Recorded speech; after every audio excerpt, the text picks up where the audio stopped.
नमस्कार दोस्तों, panther academy में आप सभी लोगों का हार्दिक स्वागत है। उम्मीद है आप सारे लोग स्वस्थ होंगे, मस्त होंगे और अपनी सफलता के लिए निश्चित रूप से प्रयासरत होंगे। मैं आपका दोस्त दैनिक समसामयिकी की सीरीज लेकर आपके बीच में उपस्थित हूं। उम्मीद है आपको ये सेशन पसंद आ रहा होगा। हम लोग डेली की तरह सेशन की शुरुआत दो शब्द मोटिवेशनल कोट से करना चाहेंगे। देखिए यहाँ 4 लाइनें सुंदर सी आपके लिए दी गई हैं। भीड़ हमेशा उस रास्ते पर चलती है जो रास्ता आसान लगता है, लेकिन इसका मतलब यह नहीं कि भीड़ हमेशा सही रास्ते पर चलती है। अपने रास्ते खुद चुनिए, क्योंकि आपसे बेहतर आपको कोई नहीं जानता। मतलब आपके अंदर जो गुण है उससे बढ़िया जानने वाला आपसे ज्यादा कोई है नहीं। इसी क्रम में आपसे केवल इतना गुजारिश रहेगा कि आप विश्वास करके, यकीन करके केवल अपना 100% दीजिए और यकीन मानिए सफलता आपके हाथ आनी ही है। इसी क्रम में आपसे गुजारिश रहेगा कि सेशन में शुरुआत से लेकर अंत तक बने रहिए। यह सेशन आपके लिए अत्यंत महत्वपूर्ण होने वाला है। आइए हम लोग सेशन की शुरुआत करें और देखें महत्वपूर्ण प्रश्नों की ये सीरीज। देखिए पहला प्रश्न दिया गया है, हाल ही में चर्चा में रहा जोजिला दिवस कब मनाया गया।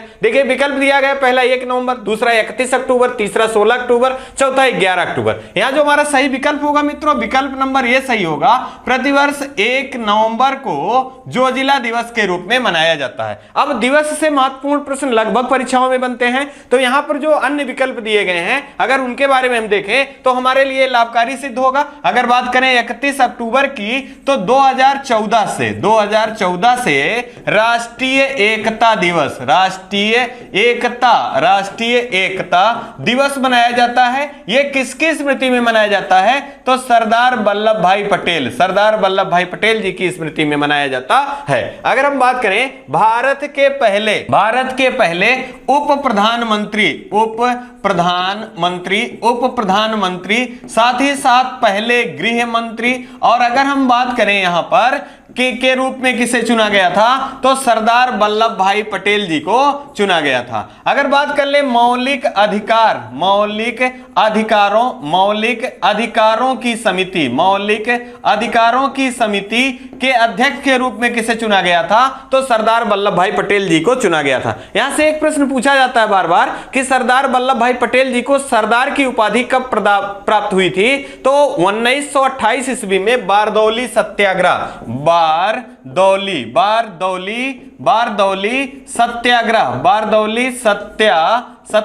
के दौरान बारदौली के महिलाओं के द्वारा इनको सरदार की उपाधि दी गई थी और इनको 1991 ईस्वी में मरणोपरांत भारत रत्न से सम्मानित किया गया था। यह आपको जरूर याद रखना है। अगला विकल्प आपका अत्यंत महत्वपूर्ण है, यहां से लगातार प्रश्न बनता है। अगर आपसे पूछ लिया जाए कि विश्व खाद्य दिवस कब मनाया जाता है तो विश्व खाद्य दिवस प्रत्येक वर्ष 16 अक्टूबर को मनाया जाता है, क्योंकि FAO food and agriculture organisation की स्थापना 16 अक्टूबर 1945 को हुआ था और इसका मुख्यालय इटली की राजधानी रोम में स्थित है। अगर बात करें 11 अक्टूबर का तो यह भी प्रश्न चर्चा में खूब रहता है, तो आपको ध्यान रखना है अंतरराष्ट्रीय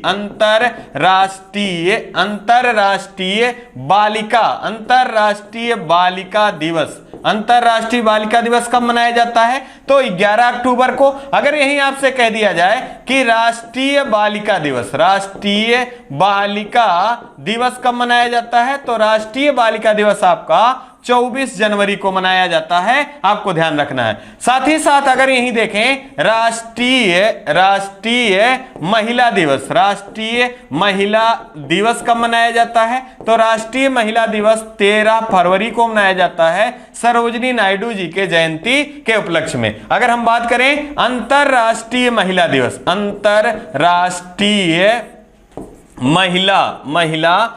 कब मनाया जाता है तो अंतरराष्ट्रीय महिला दिवस जो है यह प्रतिवर्ष 8 मार्च को मनाया जाता है। यहां फूड एंड एग्रीकल्चर ऑर्गेनाइजेशन से आपको याद रखना है, इसके द्वारा एक पुरस्कार दिया जाता है विश्व खाद्य पुरस्कार। तो 2022 का विश्व खाद्य पुरस्कार से किसे सम्मानित किया गया है तो डॉक्टर सिंथिया है, और 2021 का डॉक्टर शकुंतला हरक सिंह को दिया गया था जो कि भारतीय हैं। इसी क्रम में एक पिक्चर के माध्यम से हम लोग यहां कारगिल दिवस के बारे में बात देखें तो यहां देखिए जो आपका दिया गया है जोजिला दिवस से संबंधित है और यह जोजिला दिवस जो है 1 नवंबर को मनाया जाता है, क्योंकि एक ऑपरेशन भारतीय सैनिकों के द्वारा चलाया गया था, ऑपरेशन वाइसन का संबंध किससे है?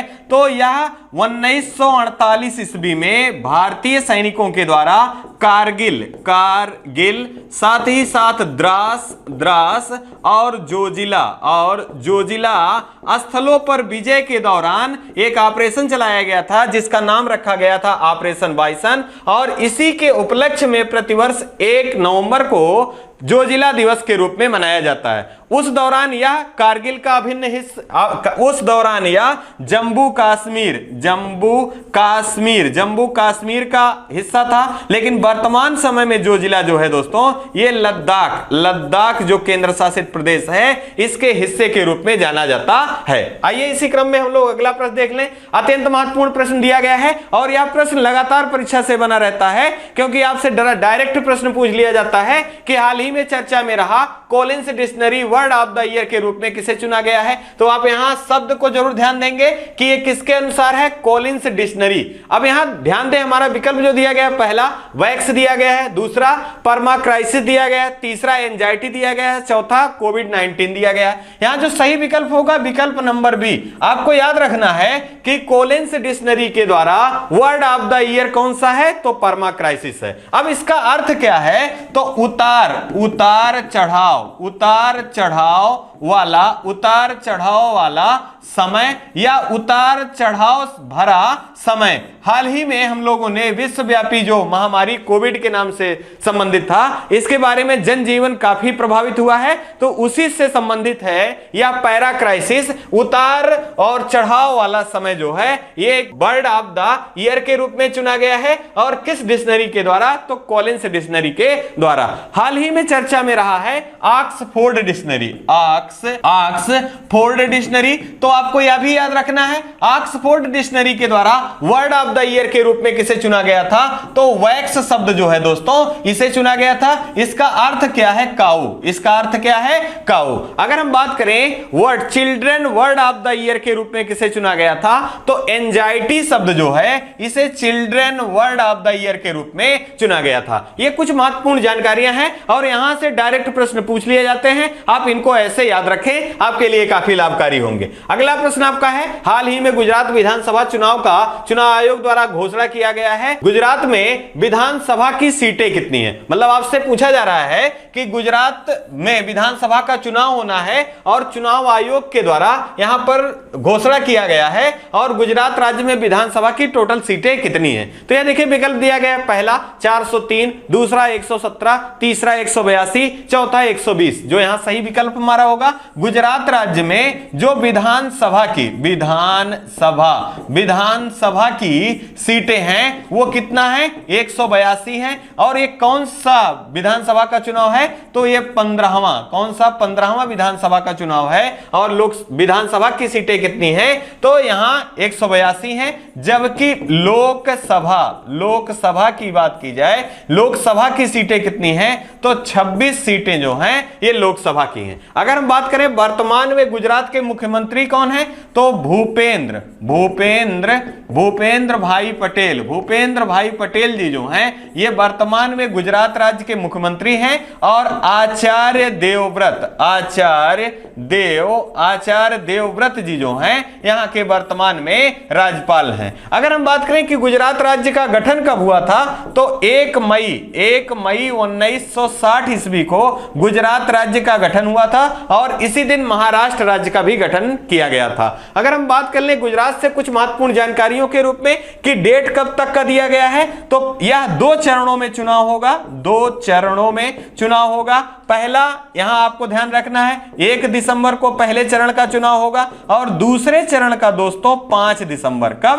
5 दिसंबर को होगा। और वोटों की गिनती या नतीजे कब आएंगे, या 8 दिसंबर को नतीजे घोषित किए जाएंगे, आपको ध्यान रखना है। अब अब यहां बात हो रही थी चुनाव आयोग की, तो आपको ध्यान रखना है वर्तमान समय में कि वर्तमान समय में चुनाव आयोग के प्रमुख कौन है, तो राजीव कुमार जी। राजीव कुमार जी जो हैं ये वर्तमान समय में कौन है, ये मुख्य चुनाव आयुक्त के रूप में हैं। अगर हम बात करें भारत में सर्वाधिक विधानसभा की सीटें और लोकसभा की सीटें किस राज्य में हैं, तो उत्तर प्रदेश में है। कहां है दोस्तों, उत्तर प्रदेश में है। कितनी है, विधानसभा की 403 सीटें हैं और लोकसभा की बात करें तो 80 सीटें हैं, आपको ध्यान रखना है। आइए इसी क्रम में यहां देखिए एक महत्वपूर्ण जानकारी और भी आपके बीच में रखी गई है। अगर हम बात करें गुजरात राज्य से, तो आपसे पूछा जाता है कि निम्नलिखित में से कौन सा नेशनल पार्क का संबंध गुजरात राज्य से है, तो नाम आप जरूर ध्यान रखें। देखिए ब्लैक बक नेशनल पार्क ये किस राज्य से संबंधित है, गुजरात से।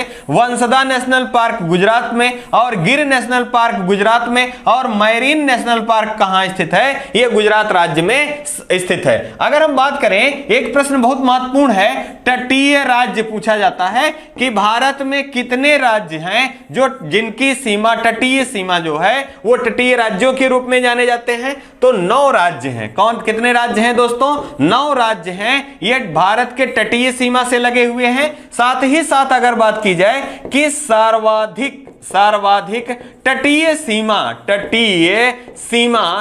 वाला राज्य, तटीय सीमा वाला राज्य कौन सा है, तो आपको ध्यान रखना है गुजरात राज्य जो है सर्वाधिक तटीय सीमा वाला राज्य है। आपसे एक प्रश्न ऐसा भी पूछ लिया जाता है कि भारत के सबसे पूर्वी राज्य कौन सा है, सबसे पश्चिमी राज्य कौन सा है, सबसे उत्तर में कौन सा राज्य है, और सबसे दक्षिण में राज्य कौन सा है, तो इसको भी जरूर याद रखें। अरुणाचल प्रदेश जो है ये सबसे पूर्वी राज्य है भारत का। उत्तर की बात करें तो जम्मू कश्मीर जो है ये है। साथ ही साथ अब यहां विघटन के बाद आपका सबसे उत्तरी हिस्से पर आपका लद्दाख जो कि केंद्र शासित प्रदेश के रूप में है यह होगा। साथ ही साथ अगर हम बात करें यहां पश्चिम में कौन सा राज्य है, गुजरात राज्य होगा। और यहां दक्षिण की बात करें तो तमिलनाडु जो है यह सबसे दक्षिणी राज्य के रूप में जाना जाता है। आइए इसी क्रम में अगला हम देख लें। अगला है हाल ही में किस संस्थान के द्वारा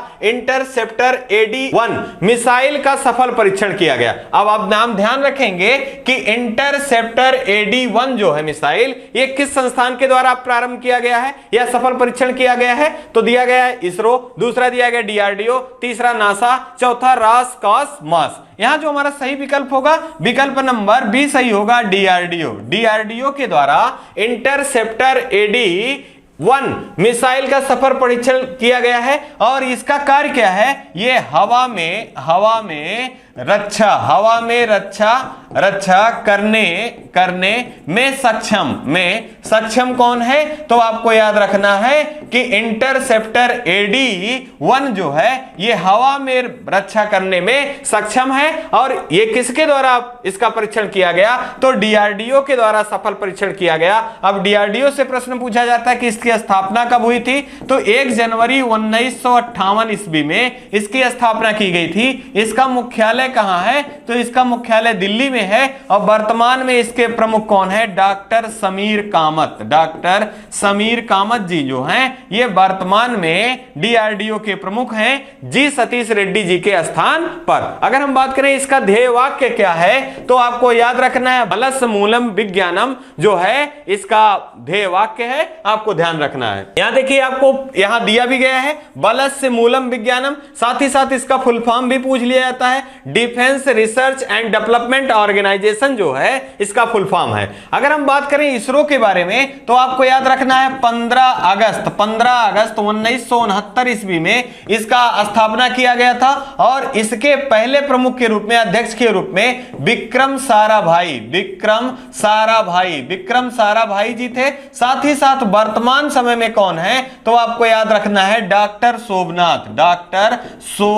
सोमनाथ जी जो हैं ये इसरो के वर्तमान में अध्यक्ष हैं। अगर बात करें हाल ही में एक योजना है निसार योजना या निसार का संबंध किस देश से है, तो निसार USA और भारत की जो अंतरिक्ष एजेंसी है USA की नासा और भारत का आपको याद रखना है इसरो, इन दोनों का संयुक्त कार्यक्रम है। कौन सा कार्यक्रम? निसार कार्यक्रम। अगर आपसे पूछ लिया जाए आर्टेमिस मिशन का संबंध किससे है या किस अंतरिक्ष एजेंसी के द्वारा इसके लॉन्च किए जाने की घोषणा की गई है, तो यह नासा के द्वारा किया गया है। यह चंद्र मिशन, यह एक चंद्र मिशन है। अगर बात करें होप की तो आपको याद रखना है होप उपग्रह का संबंध किससे है, तो ये यूएई से संबंधित है। साथ ही साथ राशिद उपग्रह का सफल परीक्षण किस देश के सहयोग से किया गया है, तो चीन और यूएई ने राशिद मिशन का सफल परीक्षण किया है और यह यूएई से संबंधित है। अगर हम बात करें नूर की तो आपको याद रखना है ईरान का उपग्रह है नूर, जबकि अगर यही नूरी पूछ लिया जाए आपसे तो आपको याद रखना है दक्षिण कोरिया। कौन है दोस्तों? दक्षिण कोरिया है, दक्षिण कोरिया का उपग्रह है नूरी। आपको ये सारे प्रश्न जरूर याद रखने हैं क्योंकि यहां से प्रश्न निरंतर बनते हैं। आइए इसी क्रम में यहां देखिए आपको पिक्चर भी दिखाया गया है, ये किसका है, तो आपको जरूर याद रखना है ये इंटरसेप्टर AD-1 जो है इसका पिक्चर है, जो कि डीआरडीओ के द्वारा सफल परीक्षण किया गया उड़ीसा के व्हीलर द्वीप से, जिसका नाम परिवर्तित करके अब्दुल कलाम द्वीप के नाम से जाना जाता है। आइए इसी क्रम में हम लोग अगला देख लें। हाल ही में किस राज्य में लाडली लक्ष्मी योजना 2.0 प्रारंभ किया गया? यह काफी चर्चा में योजना है, तो आपको जरूर याद रखना है। पहला दिया गया है उत्तर प्रदेश, दूसरा बिहार, तीसरा मध्य प्रदेश, चौथा राजस्थान। यहां जो सही हमारा विकल्प होगा, विकल्प नंबर सी सही होगा। मध्य प्रदेश के द्वारा लाडली लक्ष्मी योजना 2.0 प्रारंभ किया गया। इसका उद्देश्य क्या है, तो बालिकाओं को शिक्षा में प्रोत्साहन प्रदान करना इसका मुख्य उद्देश्य है। अब मध्य प्रदेश से कुछ महत्वपूर्ण जानकारियां अगर हम देखें तो लाडली लक्ष्मी योजना सबसे पहली बार कब प्रारंभ हुआ था, तो 2007 में प्रारंभ हुआ था और बालिकाओं की शिक्षा से संबंधित है। अगर हम बात कर ले मध्य प्रदेश से तो इसकी राजधानी क्या है? भोपाल मित्रों, इसकी राजधानी है। और आपको याद रखना है यहाँ के मुख्यमंत्री कौन है, तो शिवराज सिंह चौहान। शिवराज सिंह चौहान जी जो हैं यहाँ के मुख्यमंत्री हैं। और मंगू भाई जी जो हैं ये यहाँ के राज्यपाल के रूप में कौन है, तो मंगू भाई जी जो हैं यहाँ के राज्यपाल हैं। अगर बात करें हाल ही में मध्य प्रदेश चर्चा में खूब रहा है, जैसे अगर बात करें कूनो नेशनल पार्क किस राज्य से संबंधित है, तो कूनो नेशनल पार्क का संबंध मध्य प्रदेश से है। आपको याद रखना है कि 8 चीते कहां से लाए गए, तो नामीबिया से लाए गए। नामीबिया की राजधानी क्या है? विंडहाक है। 8 चीतों में 5 मादा और 3 नर हैं और एक मादा का नाम प्रधानमंत्री नरेंद्र मोदी जी द्वारा आशा रखा गया। और इनको कब कूनो नेशनल पार्क में डाला गया, तो आपको याद रखना है 17 सितंबर। डेट जरूर याद रखना है 17 सितंबर, क्योंकि 17 सितंबर को प्रधानमंत्री नरेंद्र मोदी जी का जन्म दिवस था। उसी दिन इन्हें कहां लाया गया, यहां कूनो नेशनल पार्क में लाया गया। अगर हम बात करें अन्य जानकारी के रूप में, तो मध्य प्रदेश से आपको याद रखना है हाल ही में स्वच्छता सर्वेक्षण में सबसे स्वच्छ राज्य के रूप में कौन सा राज्य चुना गया है, तो मध्य प्रदेश जो है स्वच्छ राज्यों में पहले स्थान पे है। साथ ही साथ याद रखना है शहरों में तो इंदौर लगातार छठवीं बार चुना गया है। और अगर हम बात करें इंदौर से ही तो वाटर प्लस सिटी के रूप में किसे चुना गया है, तो इंदौर को। और अगर बात करें हर घर जल योजना में प्रमाणित जिला कौन सा है, तो मध्य प्रदेश का बुरहानपुर है। और विश्व का सबसे बड़ा फ्लोटिंग सोलर प्लांट की स्थापना कहां की गई है, तो मध्य प्रदेश के खंडवा में। और यह विश्व की सबसे बड़ी फ्लोटिंग सोलर प्लांट का उद्घाटन किया गया है। अब यह बात हो रही थी बालिकाओं की शिक्षा से संबंधित, तो आप उत्तर प्रदेश से संबंधित एक योजना चर्चा में रहती है, तो इसको देख लें, कन्या सुमंगला योजना का संबंध किस राज्य से है, तो कन्या सुमंगला योजना का संबंध उत्तर प्रदेश से है और यह बालिकाओं की शिक्षा से संबंधित है। यहां देखिए एक पिक्चर भी दिया गया है, मुख्यमंत्री कन्या सुमंगला योजना। बेटियां हैं घर की शान, उनकी शिक्षा और स्वास्थ्य का रखें पूरा ध्यान। ये ध्येय वाक्य है कन्या सुमंगला योजना का। और यहां देखिए मध्य प्रदेश की लाडली लक्ष्मी योजना 2.0 का शुभारंभ किया गया है। ये 2 नवंबर को किया गया है मुख्यमंत्री शिवराज चौहान जी के द्वारा। आइए इसी क्रम में अगला देख लें। हाल ही में सतर्कता जागरूकता सप्ताह 2022 में किस मंत्रालय द्वारा प्रारंभ किया गया? अब यहां देखिए सतर्कता जागरूकता सप्ताह की बात हो रही है, तो यहां हमारा जो विकल्प दिया गया है, पहला राष्ट्रीय महिला अधिकार आयोग, दूसरा चुनाव आयोग, तीसरा मानवाधिकार आयोग, चौथा दिया गया है केंद्रीय सतर्कता आयोग। यहां जो हमारा सही होगा विकल्प नंबर डी सही होगा। केंद्रीय सतर्कता आयोग के द्वारा सतर्कता जागरूकता सप्ताह 2022 प्रारंभ किया गया। और ये कब से कब तक? तो 31 अक्टूबर से 6 नवंबर तक चलने वाला यह कार्यक्रम है। इसका उद्देश्य क्या है या इसका थीम क्या है? तो आपको जरूर याद रखना है भ्रष्टाचार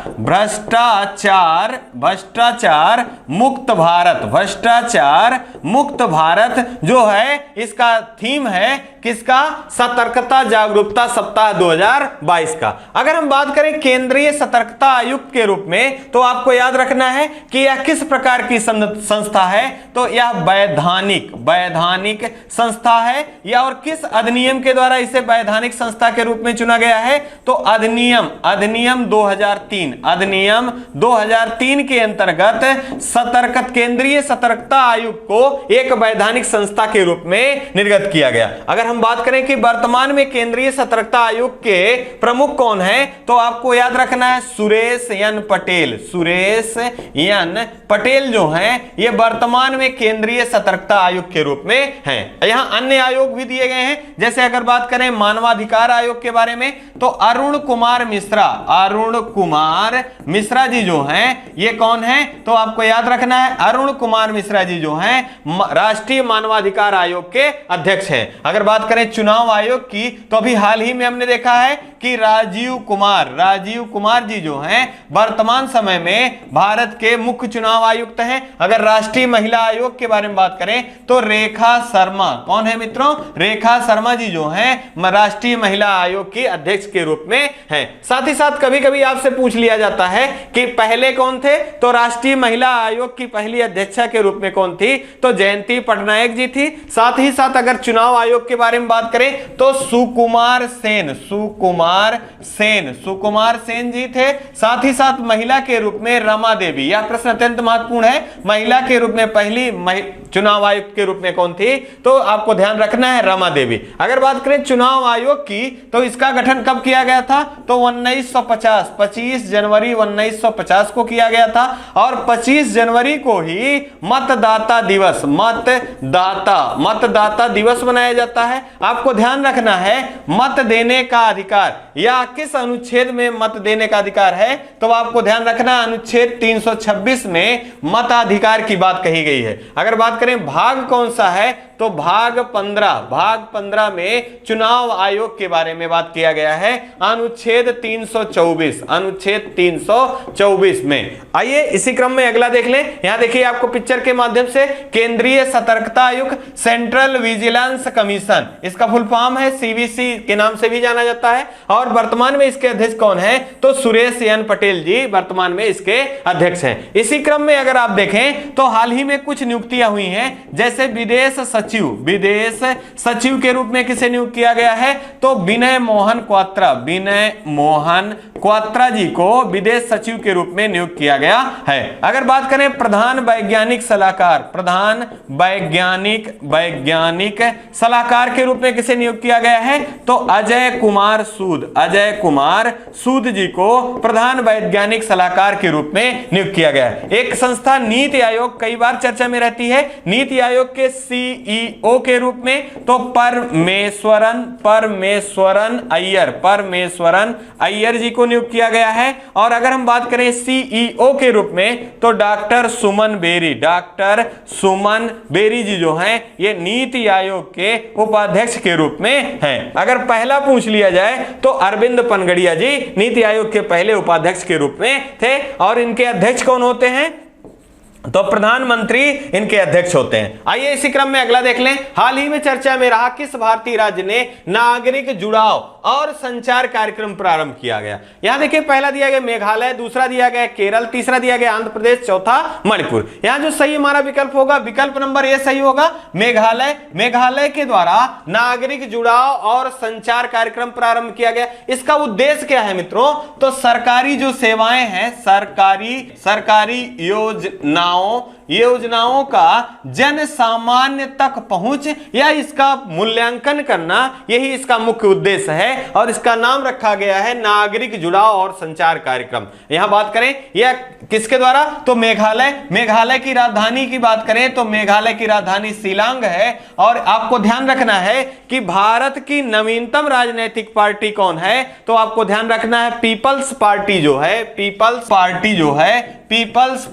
है, यह भारत की नवीनतम आठवीं पार्टी है। और यहां पर आपको ध्यान रखना है कि यहां के मुख्यमंत्री कौन है? तो कोनराड संगमा जी हैं। और राज्यपाल के रूप में आपको याद रखना है, हाल ही में बीडी मिश्रा जी को अतिरिक्त प्रभार के रूप में दिया गया है मेघालय राज्य के राज्यपाल के प्रभार के रूप में। यहां से महत्वपूर्ण जानकारी के रूप में एक फेस्टिवल होता है चेरी ब्लॉसम महोत्सव का आयोजन भारत में कहां किया जाता है? तो चेरी ब्लॉसम महोत्सव का आयोजन मेघालय में किया जाता है। आपसे पूछा जाता है कि विश्व में सर्वाधिक वर्षा कहां होती है? तो आपको ध्यान रखना है विश्व में सर्वाधिक वर्षा जो है ये मासिन राम में होता है, जो कि मेघालय के चेरापूंजी जिले से संबंधित है। अगर बात करें केरल की, तो हाल ही में केरल में ही चर्चा में रहा है ट्रैक एशिया कार्यक्रम का पहली बार आयोजन कहां किया जा रहा है? तो केरल में किया जा रहा है। जेंडर पार्क का पहली बार स्थापना कहां किया गया? केरल राज्य में किया गया। अगर बात करें आंध्र प्रदेश की, तो भाषा के आधार पर गठित होने वाला पहला राज्य कौन सा है? तो भाषा के आधार पर गठित होने वाला राज्य आंध्र प्रदेश है। और यहाँ के मुख्यमंत्री कौन है? जगन मोहन रेड्डी जी हैं। और विश्व भूषण हरिचंद्रन जी जो है यहाँ के राज्यपाल हैं। अगर बात करें, इन्होंने 13 नए जिलों का गठन किया गया है। और अब इनके पास जिलों की संख्या कितनी हो गई है? 26 हो गई है, आपको याद रखना है। अगर बात करें मणिपुर की, तो आपको याद रखना है विश्व का एकमात्र तैरता हुआ नेशनल पार्क कौन सा है? तो केवल लामजाओ नेशनल पार्क है, जहां पर संघाई हिरण पाया जाता है। साथ ही साथ फूमड़ घास कहां पाई जाती है? तो यहां पाया जाता है। और आपको ध्यान रखना है लोकटक झील कहां पर स्थित है? तो लोकटक झील भी कहां स्थित है? ये मणिपुर में स्थित है। आइए इसी क्रम में यहां पर आपको मेघालय का एक मैप देखिए और इससे एक महत्वपूर्ण प्रश्न बनता है। आपने नाम सुना होगा गारो खासी जयंतिया। अब आपसे प्रश्न पूछ लिया जाता है कि इन्हें सीक्वेंस में अरेंज करिए। तो आपसे पूछ लिया जाता है पश्चिम से पूरब की तरफ या पूरब से पश्चिम की तरफ। तो आपको ध्यान रखना है, अगर हम बात करें पश्चिम से पूरब की तरफ, तो सबसे पहले गारो आता है, फिर उसके बाद खांसी आता है, फिर इसके बाद जयंतिया आता है। साथ ही साथ अगर यही क्रम उल्टा कर दिया जाए, पूछा जाए कि पूरब से पश्चिम का क्रम क्या होगा, तो सबसे पहले जयंतिया होगा, फिर खांसी होगा, फिर गारो होगा। अब यहां पर ये गारो, खांसी और जयंतिया नामक आदिवासी निवास करते हैं, इसी के कारण इसका नाम जो पड़ा है ये गारो खांसी जयंतिया पड़ा है। साथ ही साथ आपको याद रखना है यहां की राजधानी देखिए आपको शिलांग यहां है। और ये किन किन राज्यों से अपनी सीमा साझा करता है? तो ये असम राज्य से सीमा साझा करता है और ये बांग्लादेश जो देश है इससे अपनी सीमा साझा करने वाला है। आइए इसी क्रम में अगला प्रश्न देख लें। हाल ही में जारी प्रदर्शन ग्रेडिंग इंडेक्स में प्रथम श्रेणी और द्वितीय श्रेणी में कितने राज्य केंद्र शासित प्रदेश शामिल हैं? अत्यंत महत्वपूर्ण प्रश्न है। इंडेक्स से जब भी प्रश्न बनता है तो आपको ये सारे इंडेक्स जरूर याद रखने हैं। विकल्प हमारा दिया गया है, पहला देखिए दिया गया 5, दूसरा दिया गया 7, तीसरा दिया गया 12 और चौथा दिया गया है 15। तो यहां विकल्प हमारा जो सही होगा विकल्प नंबर बी सही होगा, 7 राज्य शामिल हैं। अब यहां पे कुछ चीजें हैं आपको ध्यान रखना है। ये शिक्षा विभाग का एक इंडेक्स है और इसका उद्देश्य क्या है? तो भारत में शिक्षा के स्तर जो हैं उनमें क्या क्या कमियां हैं और कौन कौन में इंप्रूवमेंट हुआ है क्षेत्र हैं, इन्हीं से संबंधित यह इंडेक्स प्रस्तुत किया गया है और इसे शॉर्ट में बोला जाता है PGI, PGI performance grading index. अगर हम बात करें तो यह कितने संकेतों को लेकर बनाया गया है, तो 70 संकेतक हैं इसमें और इनके आधार पे यहां से एक महत्वपूर्ण आपको डिजिट याद रखना है, 1000 अंक निर्धारित किए गए। मतलब इस ग्रेडिंग में 70 बिंदु हैं जिसके आधार पे ग्रेडिंग की जानी है और इसके लिए जो मार्क निर्धारित किया गया है वो 1000 मार्क निर्धारित किया गया है। अगर हम बात करें फर्स्ट श्रेणी के लिए कितना निर्धारित किया गया है, तो 951 से लेकर 1000 अंक प्राप्त करने वाले राज्य जो होंगे ये फर्स्ट श्रेणी में आएंगे, जो कि भारत के किसी राज्य ने यह श्रेणी में प्राप्ति नहीं की है। अगर बात करें द्वितीय श्रेणी की दोस्तों, तो यहां पर आपको याद रखना है 901 से लेकर 950 तक अंक प्राप्त करने वाले राज्य जो होंगे वो द्वितीय श्रेणी में शामिल होंगे। अब इसी श्रेणी में 7 राज्य शामिल हैं। कितने राज्य शामिल हैं? 7 राज्य शामिल हैं। अब यहां से प्रश्न अगर और टिपिकल बनाना हुआ तो उन राज्यों में से पूछ लिया जाएगा कि निम्नलिखित में से कौन सा राज्य शामिल नहीं है। तो आप ध्यान दें, एक मैप के माध्यम से यहां देखें तो उन राज्यों में कौन कौन सा राज्य शामिल है। तो पहला जो है ये पंजाब है, दूसरा अगर हम बात करें तो राजस्थान है, तीसरा बात करें गुजरात है, चौथे की बात करें तो महाराष्ट्र है और पांचवें की बात करें तो केरल है और छठे की बात करें तो आंध्र प्रदेश है। जबकि यहीं पे एक 7वां केंद्र शासित प्रदेश है जिसे चंडीगढ़ जो कि पंजाब और हरियाणा की राजधानी है, ये 7वें राज्य के रूप में शामिल है। ये 7 राज्य जो हैं ये दूसरे ग्रेडिंग में है। किसने अंग में है? द्वितीय श्रेणी में शामिल हैं। आपको ध्यान रखना है। अब बात हो रही थी इंडेक्स की, तो कुछ महत्वपूर्ण इंडेक्स आपको याद रख लेना चाहिए। जैसे अगर हम बात करें पर्यावरण प्रदर्शन सूचकांक में भारत का स्थान 180 है। अगर बात करें प्रेस स्वतंत्रता सूचकांक में भारत का स्थान 150 है। अगर बात करें खुशहाली सूचकांक में भारत का स्थान कितना है, तो खुशहाली सूचकांक में भारत का स्थान 136 है। अगर बात कर लें शांति सूचकांक में भारत का स्थान 135 है। अगर बात करें ग्लोबल जेंडर गैप में भारत का स्थान कितना है? 135 है। अगर हम बात कर लें HDI ह्यूमन डेवलपमेंट इंडेक्स में भारत का स्थान 132 है। अगर यही बात करें ग्लोबल लिबर्टी इंडेक्स, तो ग्लोबल लिबर्टी इंडेक्स में भारत का स्थान 112 है। अगर बात करें सतत विकास में भारत का स्थान कितना है? 120 है। और अगर हम ये बात करें नवाचार सूचकांक में भारत का स्थान कितना है? 40 है। प्रतिस्पर्धा सूचकांक की बात करें तो भारत का स्थान 37 है। और बौद्धिक संपदा सूचकांक की बात करें तो भारत का स्थान 43 है। और भूखमरी सूचकांक की बात करें तो भारत का स्थान 107वां है। ये कुछ महत्वपूर्ण इंडेक्स हैं, आप जरूर याद रखेंगे इनको, क्योंकि यहां से प्रश्न लगातार बने हैं। आइए इसी क्रम में अगला देख लें। हाल ही में दुनिया का सबसे बड़ा पांडुलिपि ग्रंथालय किस राज्य में स्थापित किया जाएगा? बात हो रही है पांडुलिपि ग्रंथालय की, किस राज्य में स्थापित किया जाएगा? विकल्प हमारा दिया गया, पहला असम, दूसरा हरियाणा, तीसरा अरुणाचल प्रदेश, चौथा गुजरात। यहां जो सही विकल्प होगा विकल्प नंबर डी सही होगा, गुजरात। गुजरात की राजधानी क्या है? गांधीनगर। क्या है दोस्तों? गांधीनगर जो है यह गुजरात राज्य की राजधानी है। अभी हम लोगों ने बात कर रखा है कि गुजरात के मुख्यमंत्री भूपेंद्र भाई पटेल हैं और राज्यपाल के रूप में आचार्य देवव्रत जी हैं। साथ ही साथ अगर हम बात करें यह पांडुलिपि, यहां पर लगभग 10,000 से अधिक पांडुलिपियों को संरक्षित करने की घोषणा की गई है। किसके द्वारा? गुजरात सरकार के द्वारा। अगर हम बात कर ले यहां गुजरात से अन्य महत्वपूर्ण जानकारियों के रूप में, तो हाल ही में प्रधानमंत्री नरेंद्र मोदी जी गुजरात राज्य के दौरे पर थे, तो यहां पर इन्होंने C295 MW नामक विमान, स्वदेशी विमान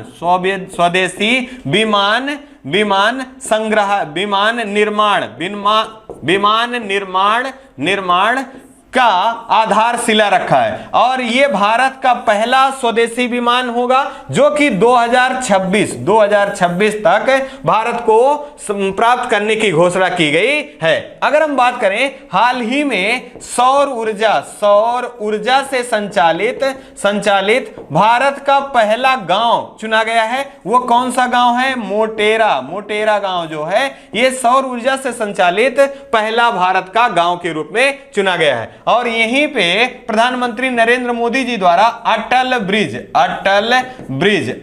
ब्रिज का उद्घाटन किया गया है। तो आपको याद रखना है अटल ब्रिज किस नदी पर? साबरमती नदी। कौन सी नदी? साबरमती नदी पर इसका उद्घाटन किया गया है और इसकी संरचना पतंग जैसी है और ये कितने मीटर है? 300 मीटर लंबी है। अगर हम बात कर लें हाल ही में एक दुर्भाग्यपूर्ण घटना घटी है। मोराबी पे एक केबल सस्पेंशन ब्रिज था। कौन सी नदी पे है आपसे यह पूछा जा सकता है? तो मानछू नदी पे एक दुर्भाग्यपूर्ण घटना घटी है और यह किस कंपनी के द्वारा इसका रेनोवेशन किया गया था उस पुल का, सस्पेंशन पुल का? तो आपको याद रखना है ओरेवा कंपनी के द्वारा इसका निर्माण कार्य या रेनोवेशन का कार्य किया गया था जो कि क्षतिग्रस्त हो गया जिसके कारण भारी जनहानि हुआ है। ये कुछ महत्वपूर्ण बिंदु हैं, आपको जरूर याद रखना है। अगर हम बात करें हरियाणा से तो हड़प्पा सभ्यता का सबसे बड़ा स्थल के रूप में राखी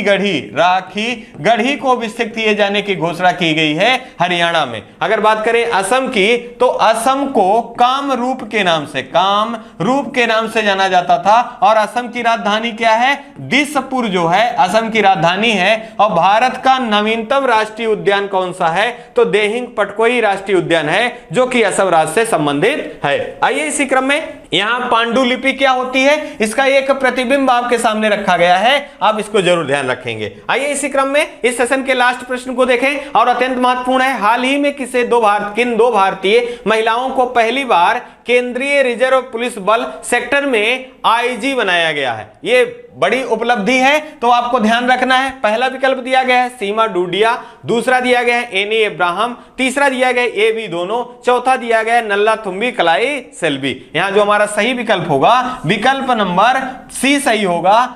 इन दो सीमा डूडिया साथ ही साथ एनी इब्राहिम जी को आईजी बनाया गया है और वह केंद्रीय रिजर्व पुलिस बल सेक्टर में, और ये पहली है तो इसी कारण यह चर्चा में भी है। तो आपको ध्यान रखना है सीमा डूडिया जी को बिहार रेंज का आईजी बनाया गया है। और अगर हम बात करें एनी इब्राहिम की तो रैपिड एक्शन फोर्स में इन्हें क्या बनाया गया है? तो इन्हें आईजी के पद से सम्मानित किया गया है। अगर हम बात करें यहां नल्लाथुम्बी कलाई सेल्वी के बारे में तो आपको याद रखना है सीएसआईआर की पहली महिला निदेशक के रूप में किसे चुना गया है? तो नल्लाथुम्बी कलाई सेल्वी को चुना गया है। अगर हम यही बात कर लें केंद्रीय रिजर्व पुलिस बल के बारे में तो यह पहले क्राउन रिजर्व पुलिस बल के नाम से जाना जाता था और इसकी स्थापना 1939 ईस्वी में हुआ था कि लेकिन अधिनियम 1949 के द्वारा इसे CRPF central reserve police force के नाम से परिवर्तित किया गया। और वर्तमान में इसके महानिदेशक कौन है? तो आपको याद रखना है सुजाय लाल थायोसन जो हैं ये वर्तमान में सीआरपीएफ के प्रमुख के रूप में हैं। ये कुछ महत्वपूर्ण जानकारियां हैं, आपको याद रखना है। यहां देखिए एक पिक्चर के माध्यम से भी दोनों लोगों को दिखाया गया है, आप इन्हें जरूर याद रखेंगे और ये परीक्षाओं के दृष्टिकोण से अत्यंत महत्वपूर्ण है। इन्हीं शब्दों के साथ हम आपसे विदा लेना चाहेंगे। आप अपना और अपने परिवार का खूब ढेर सारा ध्यान रखें। जय हिंद, जय भारत।